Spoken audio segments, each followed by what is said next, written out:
Финланд улс батлан хамгааллын зарлаа нэмэгдүүлж Оттавагийн конвенцээс гарахаар болжээ. Бүгд найрамдах Хятад ард улс Тайваны хоолойд байлдааны буудлагатай цэргийн сургуулилт хийж байна. Дональд Трампын ерөнхийлөгчийн бүрэн эрхийн хугацаа эхэлснээс хойших анхны сонгуульд консервативууд ялагдлаа. United Healthcare компани гүйцэтгэх захирлын амийг хөнөөсөн Луижи Манжионы цаазын ял сонсож магадгүй байна.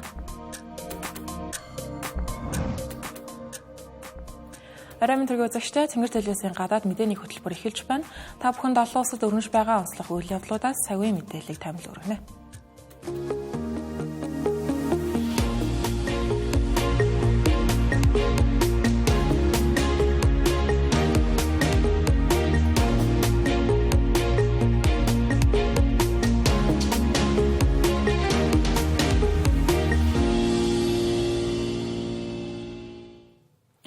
Европын улс орнууд ээлж дараалан батлан хамгааллын зарлаа нэмэгдүүлж байгаа талаараа мэдээлсээр байна. Тухайлбал өнөөдөр Финланд улсын ерөнхий сайд Петри Орпо 2029 он гэхэд батлан хамгааллын төсвөө улсын нийт дотоодын нийт бүтээгдэхүүнийхээ 3% төгрөг гэхээр төлөвлөж байгаа гэдгээ мэдээллээ. Үүнийг Орос улбаноос болон Украины хооронд дэгдээд дөрөвдөг жилдээ үргэлжилж байгаа дайны нөхцөл байдалтай холбогдуулан гарсан шийдвэрээ гэж хэлж болохоор байна. Учир нь Америк нэгдсэн улсын ерөнхийлөгчөөр 1-р сараас хойш ажиллаж байгаа Дональд Трампын засаг захиргааныхан Украинд үзүүлэх тусламжаа бууруулж Европын аюулгүй байдлыг европчууд өөрсдөө хариуцах ёстой гэж үзэх болоод байгаа юм. Улмаар Франц, Их Британи, Герман зэрэг Европын томоохон улс орнууд холбоотнуудаа хандан цэргийн зарлаа нэмэгдүүлэхийг уриалж эхлэв байна. Энэ дундаа Финланд улс нь НАТОгийн улс орнуудаас Орос улбаны улстай хамгийн урт хэлээр хэлэлдэг онцлогтой тул ийхүү батлан хамгааллын зарлаа огцом нэмэгдүүлж байгаа нь анхаарал татсан үйл явдлаа гэдэг нь гарцаагүй. Финландын сангийн сайд Рика Пурагийн мэдээлснээр батлан хамгааллын төсвийг нэмэгдүүлэхийн тулд ойролцоогоор 3 тэрбум евро буюу 3.2 тэрбум $, шаарддаг юм байна. Энэ нэмэлт төсөв нь хуурай замын цэргийн шинжилэл, урт хугацааны цэргийн хүчин чадлыг нэмэгдүүлэх зэрэг арга хэмжээнд зарцуулагдана гэлээ. Батлан хамгааллын зарлаас гадна Финланд улс газрын тесрэг бөмбөг ашиглахыг хориглодог Оттавагийн конвенцээс гарахаар төлөвлөж байна гэж ерөнхий сайд Петри Орпо мэгмар гарагт Хелсинкид болсон хэвлэлийн баг хурлынхаа үеэр мэдэгдлээ. Финландын эдгээр шийдвэрүүд нь Швед тэргүүтээ хөрш орнуудынхаа сүүлийн үеийн бодлого шийдвэрүүдтэй ч мөн адил уялдаж байгааг онцлох зүйтэй. Тухайлбал өнгөрсөн 7 хоногт НАТОгийн хамгийн отхон гишүүн гэгддэг Швед улс ирэх 10 жилийн хугацаанд батлан хамгааллын салбартаа 30 тэрбум $, нэмэлт санхүүжилтийг зарцуулах төлөвлөгөөгөө танилцуулсан байна. Харин Оттавагийн конвенцээс гарах төлөвлөгөөний тухайд өнгөрсөн сард Балтийн 3 улс болох Эстони, Латви, Литва, за мөн Польш улс НАТОгийн хил дээрх аюул занал хийлэл нэмэгдэж байгааг онцолж хамгаалтын зорилгоор газрын тесрэг бөмбөг ашиглах боломжийг судалж байгаагаа мэдээлж байсан. Мөн ингэхдээ Оттавагийн конвенцээс гарах саналыг дэвшүүлсэн байсанд Финланд улс ийхүү нэгдэж байгаа гэсэн. Гэхдээ онцлогчтой нь Орос улбаны улстай хил залгаа Норвеги улс уг гэрээнээс гарах бодолгүй байгаа гэдэг мэдэгдээд байна.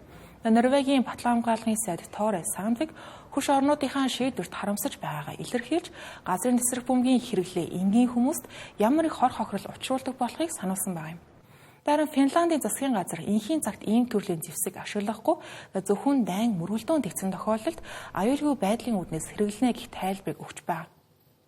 Финландын Оттавагийн конвенцээс гарах үйл явдал нь нэгдсэн үндэсний байгууллагын ерөнхий нарийн бичгийн даргад албан ёсоор мэдэгдсэний дараа 6 сарын дотор хүчин төгөлдөр болно. Финланд улс нь газар зүйн байршил дэвсгэр хүчний хүчин чадлын тухайд товч мэдээлэл хүргвэл 1300 км хилийн дагуу Орос улбаны улстай хэлэлдэг. Энэ нь НАТОгийн зүүн жигүүрийн хилийн хамгийн урт хэсгийг бүрдүүлж байгаа юм. 5.5 сая хүн амтайж гэлээ Финланд улс нь 1500 гаруй их буу, өөрөө явагч их буу, пуужин харуулжтай юм. Энэ нь Франц болон Германы их бууг нийлүүлснээс ч их хэмжээ байна. Гэхдээ үүнийг Франц болон Германы зэвсэг хүчин их бууны оронд агарын сохилт, холимог байлдааны тактикт илүү анхаардагтай холбоонд тайлбарлаж болно. Финландын батлан хамгааллын төсөв аль хэдийн НАТОгийн шаарддаг дотоодын нийт бүтээгдэхүүний 2% бол давсан байгаа. Хэрвээ дайн үүсвэл 280 мянган гаруй хүртэлх цэргийг дайрлах хүчин чадалтай байна. Түүхийн хуудсыг эргэн харуул Финланд болон хуучин зөвлөлт холбоот улсын хооронд 1939 оны өвлийн дайн дэгдэж байсныг дурдж болно.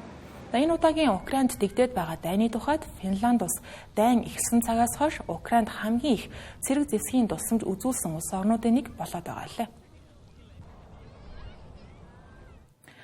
Хятад улс Тайваныг бүслэн томоохон цэргийн сургуулилт хийж байна. За сургуулилт ямар нэгэн урьдчилсан мэдэгдэлгүйгээр гинтийн байдлаар эхэлсэн байна. Бүгд найрамдах Хятад улсын ардын чөлөөлөх айрам энэ ажиллагааг Тайваны засгийн газарт хандан өгч байгаа анхааруулга гэж тодорхойлсон байна. Үүнтэй зэрэгцсэн Хятадын гадаад хэргийн яам нэг Хятад бодлогыг хэрэгжүүлэн цаг хугацааны асуудал зайлшгүй болох зүйл мөн гэж үзэж байгаагаа илэрхийлсэн байна. Хятадын зүүн бүсийн цэргийн командлал ардын чөлөөлөх айрамын газар агаар тэнгисийн цэргийн хүчнүүд Тайваны хоолойд байгаа талаар мэдээлсэн байна. Сургуулилт нь далайн агаарын орон зайд байлдааны бэлэн байдал хангах стратегийн бүсүүдийг хянах зорилготой гэлээ. Сургуультанд Хятадын иргэн хамгаалтын алба оролцож Тайваны ойролцоо хууль сахиулах зорилготой эргүүл хийж байна гэж мэдгдсэн байна. Эдгээр сургуульт нь нэг Хятад бодлогын дагуу уг арлын хууль ёсны харьяалал хяналтыг хэрэгжүүлэх үйл ажиллагаа юм гэж Хятадын иргэн харуулын төлөөлөгч нар мэдээлж байна. Хятад улсын сүүлийн жилүүдэд энэ мэдчлэн иргэн хамгаалалт, загасчлалын усан онгоц, иргэний хөлөг онгоцуудыг цэргийн бэлтгэл сургуультанд ашиглах болоод байгаа. Тайваны талаас батлан хамгаалах яамны удирдлагууд мигмар гарагт мэдээлэл хийж Хятадын ардын чөлөөлөх айрамын 71 нисэх онгоц 19 тэнгисийн болон иргэн хамгаалтын хөлөг онгоцууд сургуультанд оролцож байгаа талаар мэдээлжээ. Үүнээс 10 гаруй хөлөг онгоц нь Тайваны иргэн бүсээс 44 км-ийн зайд ойртсон байна. Улмаар Тайваны айрам нисэх болон хөлөг онгоцуудаа илгээж агарын довтлогоноос хамгаалах хүчнийг бэлэн байдалд оруулж хамгаалтын байдалд шилжжээ. Хятад улсын эрх баригчид Тайваныг өөрийн нутаг дэвсгэрийн нэг хэсэг гэж үздэг. Үүнийг хууль эрхцэн хувьд баталгаажуулахын тулд цэргийн хүч ашиглахаас ч бодсохгүй гэсэн байр суурьтай байдаг.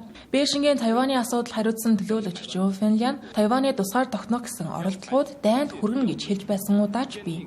Гэсэн хэдиж Тайван нь өөрийн гэсэн засгийн газар, айрам, хил хязгаартай мөн ард иргэд нь Хятадын цагиргаанд орохыг эсэргүүцдэг байна. Дэлхийд дахинд 10 гаруйхан улс Тайваны тусгаар тогтнолыг хүлээн зөвшөөрдөг ч гэлээ Тайванчууд эцсээ хүртэл ардчилсан дэглэмтэй тусгаар улс байхыг илүүд үзнэ гэсэн байр суурьнда бат зогсож байгаа юм а. Тайваны ерөнхийлөгчийн тамгын газрын төлөөлөгч Вэнли цэргийн бэлтгэл сургуультуудыг дарамт шахалт, өдөөн хатгалах гэж үзэн энэ нь зөвхөн Тайванаар хязгаарлагдахгүй гэж үзэж байгаагаа хэлж байна. Тэрээр Хятадын эрх баригчид Тайванаас гадна Номхон далайн баруун бүсэд эрх мэдэл нөлөөгөө тогтоохыг зорж байгаа гэлээ.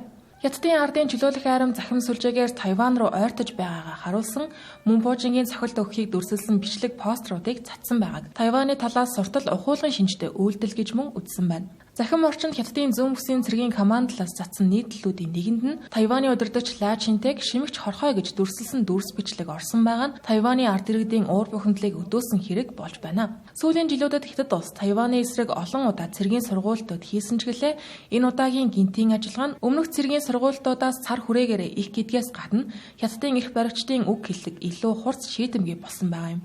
Энэ нь Америк нэгдсэн улсын батлан хамгаалахын сайд Пит Хексэд Азийн хэд хэдэн улсад айлчлал хийж энэ үеэрээ Хятадын нөлөөг хумих чиглэлд чанга хатуу бодлого баримтлах хэрэгтэй гэж үзэж байгаагаа илэрхийлсэнтэй холбоотой байж болох юм а. Хятад улс энэ удаагийн сургуультаараа Америк нэгдсэн улсын ерөнхийлөгч Дональд Трампын цэцэг цагиргааг Тайваныг дэмжихгүй байхыг сануулгах зорилготой гэж олон улсын шинжээч ажиглагч нар нөхцөл байдлыг дүгнэж байна. Америк нэгдсэн улсын Висконсин мужийн дээд шүүхийн сонгуулийн дүн урьдчилсан байдлаар гарсан байна. Сонгуульд автожилсан намын дэмжлэгтэй нэр дэвшигч Сьюзен Кроуфорд ялалт байгуулсан байна. Харин ерөнхийлөгч Дональд Трамп болон тэр бомтон Элон Маск нарын дэмжиж байсан консерватив үзэлтэй Брэд Шимэл ялагдсан байгаа юм. Кроуфордын ялалт нь улс төрийн томоохон хүчнүүдийн эсрэг ард түмний дуу хоолой боллоо гэж либералууд тайлбарлаж байна. Кроуфорд дээд шүүхийн сонгуульд ялснаар Висконсины дээд шүүх дэх либерал олонхын байр суурийг 3 жилээр баттгаж байгаа юм. Кроуфорд ялалтынхаа илтгэлд Чиппева Фоллст өссөн жирийн нэгэн охин дэлхийн хамгийн баян хүнтэй шудраг ёсны төлөө тэмцэнэ гэж төсөөлсөн ч үе явлаа. За үр дүнд нь бид ялалт байгуулж чадлаа гэсэн байна. Энэ нь Элон Маскыг дурдж хэлсэн үгэ гэдэг нь тодорхой. Дэлхийн тэрбумтнуудын жигсаалтыг тэргүүлж байгаа Дональд Трампын ойрын хүн гээддэг Элон Маск энэ сонгуульд 21 сая гаруй $1 зарцуулсан байгаа юм. Өмнө сонгуулийн өмнөхөн Висконсинд өөрийн биеэр ирж хоёр сонгогчид $1 сая чек гардуулсан байсан. Үүнийг хууль зөрчсөн үйлдэл гэж үзэх талууд байгаа хэдиж Висконсины шүүхээс хууль зөрчсөн үйлдэл мөн эсхийг хэлэлцэхээс татгалзсан байна. Тиймээс Элон Маск олон сая $1 зарцуулж Дональд Трамп ч тэр дэмжигч нараа уг сонгуульд идэвхтэй оролцохыг уриалсан зэргээс үл харгалзан Брэд Шимэл ялалт байгуулж чадсангүй. Энэ удаагийн дээд шүүхийн сонгуулийг Америк нэгдсэн улсын түүхэнд бичигдэх сонгуулаа гэж ажиглагч нар дүгнэж байна. Учир нь Кроуфорд бүгд найрамдах намын дэмжлэгтэй Брэд Шимелийг 8%-аас дээш зөрүүгээр ялсан. Мөн сонгуулийн эрс 52%-ийг давсан байгаа нь Висконсины дээд шүүхийн түүхэнд хамгийн өндөр эрстэй сонгуульд тооцогдож байгаа юм. За үүний өмнөх рекордыг 2023 оны 40% эцэстээ сонгуул эзэмшиж байсан. Эрсдээс гадна сонгуулийн кампанид ажилд зарцуулагдсан нийт хөрөнгө мөнгөний хэмжээ 100 сая $1 төгссөн байгаа нь мөн л түүхэн дээд хэмжээ болж байна.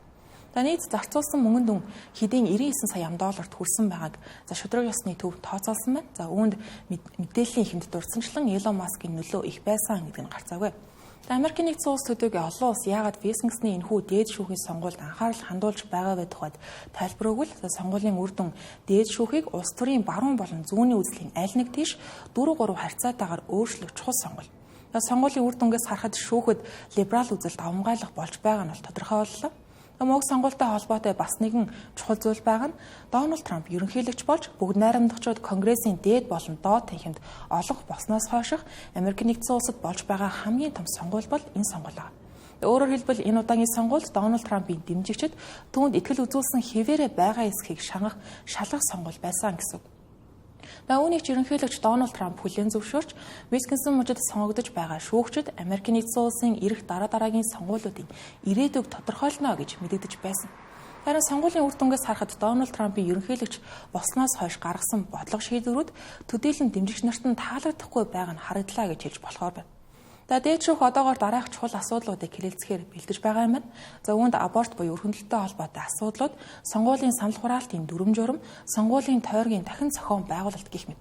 Тэгэхээр Дональд Трампын нам болох бүгд найрамдах нам, мөн 2024 онд ялагдал хүлээсэн ерөнхийлөгч асан Жо Байдны нам болох ардчилсан намынхны хувьд аль нь дээд шүүхэд өөрсдийнхөө дэмжлэгтэй шүүгчдийг байлгах нь тун чухлаа гэсэн үг. Хэдийгээр нийт дэвшигчид албан ёсоор намаас хараад бас байдаг ч гэлээ тэдэнд улс төрийн хүчнүүдийн дэмжлэг байдаг гэдг нь бол мэдээж. Тухайлбал Брэд Шимэл Висконсин мужийн ерөнхий прокурор асан хүн түүнийг ерөнхийлөгч Дональд Трамп болон тэр бомтон Elon Musk нар дэмжиж байсан. Хэрвээ тэрээр ялсан бол 2026 хүртэл шүүхийн бүрэлдэхүүнд консерватив олонх тогтох байсан. Харин Сьюзен Кроуфордын хувьд дэйн тойргийн шүүгч тэрээр ерөнхийлөгч асан Барак Обама болон тэр бомтон Жорж Сорос зэрэг хүмүүсийн дэмжлэгийг авсан байна. Одоогийн дээд шүүхийн тухайд либералууд 2023 оноос хойш шүүхийн олонхын суудлыг эзэлж байгаа. 2023 онд Висконсин мужийн дээд шүүхийн суудлыг либерал шүүгч 11% зөрүүтэй ялалт байгуулан авч байсан байдаг. Энэ нь Америкийн нэгдсэн улсын дээд шүүхийн Roe Wade-ийн хэргийг цуцалсан шийдвэрийн эсрэг хийсэн сонгогчдын хариу үйлдэл байсан гэж тайлбарлаж байна. Кроуфорд сонгуулийн кампанид ажлынхаа хүрээнд үйлдвэрчний эвлэлүүдийг хамгаалах, үр хөндөлтийн эрхийг дэмжих, бүгд найрамдагчдын сонгуулийн санал хураалтын журамд оруулсан өөрчлөлтүүдийг буцаана гэдгийг хэлж байсан. Үүнийг нь Брэд Шимэл болон Elon Musk нар хурцаар шүүмжилж, ардчилсан намын утсан хүүхэлтэй гэж хэлж байсан удаач байгаа юм а. Өнгөрсөн оны сүүлчээр Америкийн нэгдсэн улсын хамгийн том эрүүл мэндийн даатгалын компани болох United Healthcare компани гүйцэтгэх захирал амнасаа алдсан нь олон нийтийг зочроосон үйл явдал болж сэжигтэн этгээд 5 өдрийн турш үргэлжилсэн 90 сурвалжлах ажиллагааны үр дүнд баригдаж байсан. Тэгвэл Америкийн нэгдсэн улсын холбооны прокурорууд сэжигтэн болох Лужи Маншинед цаазын ялганоохыг шаардаж эхэллээ. Дог хэрэг явдал нь энгийн нэгэн хүн амны хэрэг бус харин Америкийн нэгдсэн улсын даатгалын салбарын тогтолцоо системд угжирсан асуудлууд байгааг томрон харуулсан хэрэг бус юм а. Америкийн нэгдсэн улсын ерөнхий прокурор Пон Бондигийн мэдгдснээр холбооны прокурорууд 26 настай Лужи Маншиныг 12 дугаар сарын 4-ний өдөр Нью-Йоркийн Манхэттен дүүргийн зочид буудлын гадна United Healthcare компани гүйцэтгэх захирал Брайан Томпсоныг буудан хөнөөсөн хэрэгт буруутгаж түүнд цаазын ялганоохыг шаардаж байгаа гэлээ. United Healthcare нь Америкийн нэгдсэн улсын хамгийн том эрүүл мэндийн даатгалын компанид тооцогддог. Америкийн нэгдсэн улсын иргэдийн хувьд эрүүл мэндийн даатгалын системдээ сэтгэл хангалуун байдаггүй, уг салбарт авилга хээл хахвал газар авсан гэж үздэг нь Маншиныгийн хэрэгтэй холбогдуулан дахин олон нийтийн анхаарлын төвд ороод байгаа юм. Зарим хүмүүс Маншиныгийн үйлдэлийг буруу шааж, хүчирхийллийг зөвтгсөн, дэмжсэн үйлдэлээ хэмээн буруутгаж байхад, нөгөө талд хувийн даатгалын компаниуд жил бүр тэрбумаар нь ашиг олж байхад, өвчтнүүд эрүүл мэндийн үйлчилгээ авахдаа санхүүгийн хөндөрлүүдтэй алхам тутамдаа тулгарч байгааг онцлон Маншиныгийн үйлдэлийг зөвтгөж байгаа хүмүүс ч бий юм а. Маншинэ болон түүний өмгөөлөгчид Give and Go хандивын платформоор дамжуулан $775,000 цуглуулсан байна. Энэ мөнгийг түүний өмгөөллийн үйл ажиллагаанд ашиглах ажээ. Маншинэ одоогийн байдлаар мужийн болон холбооны түвшинд яллагдаж байгаа. Мужийн шүүхийн өмнө тэрээр гин буруугүй хэмээн мэдүүлсэн хэвээр байгаа бол холбооны шүүхийн өмнө хараахан мэдүүлэг өгөөгүй байна. Мужийн хуулиар түүнд оноох дээд хэмжээний ял нь бүх насаар нь 20 ял байх бол холбооны хэрэгээр цаазын ял оноож магадгүй байгаа юм а. Тэнгэр телевизийн гадаад мэдээний хөтөлбөр үргэлжилж байна. Хөтөлбөрийн хэсэгт би зарим мэдээллийг товчоор хүргэнэ.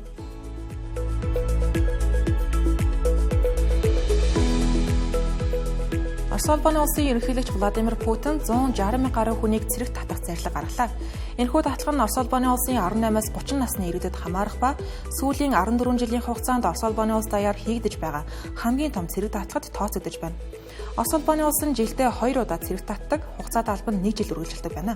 Үүнээс өмнө 2024 онд хаврын татлагаар 150 мянга, намрын татлагаар 133 мянган хүнийг элсүүлж байжээ.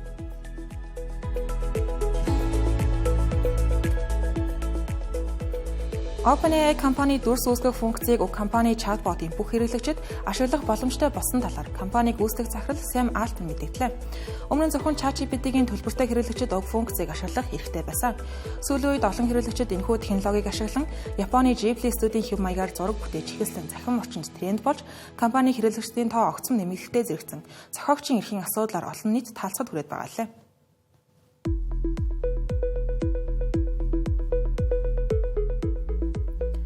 Израилийн армийн төлөөлөгч Мимар гарагт Газын зурвасын өмнөд хэсэгт амьдарч байгаа оршин суугчдад хандан нүхийг уриалаад байсан. Харин өнөөдөр Израилийн батлан хамгааллын сайд Израиль КАС Газын зурваст явуулж байгаа цэргийн ажиллагаагаа өргөжүүлэхээ мэдээллээ.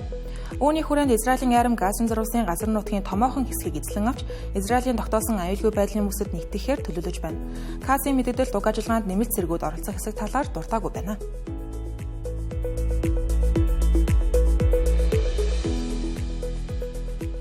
Америкийн нэгдсэн улсын Сенатын гишүүн Кори Букер Сенатын танхимд 25 цаг 4 минутын турш илтгэл тавьж шинэ рекорд тогтоолоо.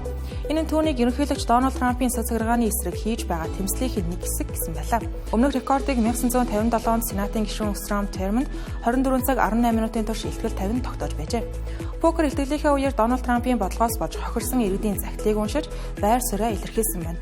Түүний даваа гарагийн орой 19 цагт эхэлсэн илтгэл Мимар гарагийн 20 цаг 6 минутанд дууссан байна.